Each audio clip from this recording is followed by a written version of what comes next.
মুক্তিযুদ্ধের ইতিহাস যখন বলতে হবে তখন আমি কার সাথে, আমি হাবার সাথে যুদ্ধ করছি, আমরা রাজাকারের সাথে যুদ্ধ করছি।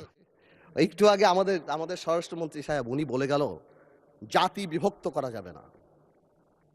তো জাতি বিভক্ত না করলে মুক্তিযুদ্ধের ইতিহাস কিভাবে শিখাবো? হাওয়ার সাথে যুদ্ধ করছে মুক্তি বাহিনী। জাতি বিভক্ত করা যাবে না, বাংলাদেশকে হিন্দু মুসলমানে ভাগ করা যাবে না, আমেরিকা রাশিয়া ভাগ করা যাবে না। কিন্তু মুক্তিযুদ্ধের ইতিহাস যখন বলতে হবে তখন আমি কার সাথে, আমি হাওয়ার সাথে যুদ্ধ করছি, আমরা রাজাকারের সাথে যুদ্ধ করছি, এবং তাই আমরা এখানে আসছি। আল্লাহ, আজকে তো শেষ।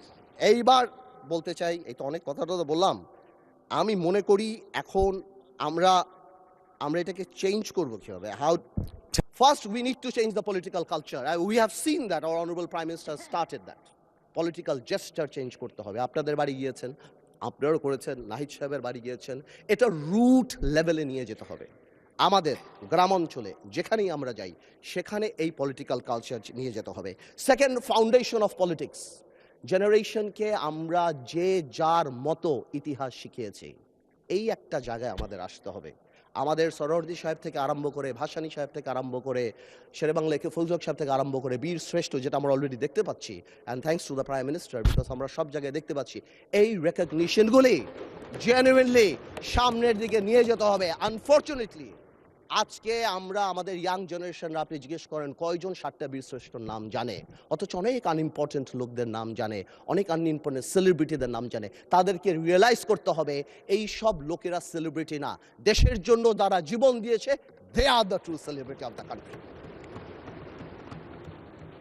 এবং ফাউন্ডেশন অফ পলিটিক্স মানে যখন আমরা 71 নিয়ে কথা বলবো, এটা তো খুবই ইম্পর্টেন্ট, যেটা আমি কারেক্টলি বললাম যে 71-এর ইতিহাস যেমন জানতে হবে এবং 71-কে জেনারেলাইজ করা যাবে না। Of course we respect 1947, of course we respect 1952, but 1971 is different.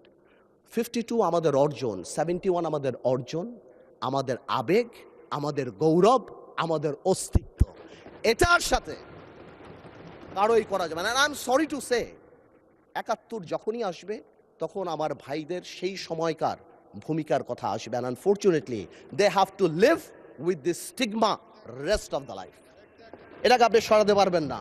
এটা মনে আছে আমার, বেসি হ্যাডক নামে কি একজন ছিল আপনার, উনি 1936-এ মনে হয় চার্চিলকে বলেছিল, চার্চিল ঘুরে বলেছিল, I am drunk, tomorrow I can be sober, but you are ugly, you are ugly and you shall remain ugly. তো আমরা মাঝে মাঝে লাইন ক্রস করি, কালকে হয়তো ভালো হয়ে যাব, কিন্তু আপনারা যা ছিলেন তা থাকবেন, তাই থাকবেন। এটা বাস্তব, এটাকে মেনে নেয়াই ভালো। 47, 52 আর 71 এক না, প্রত্যেকটারই বিউটি আলাদা।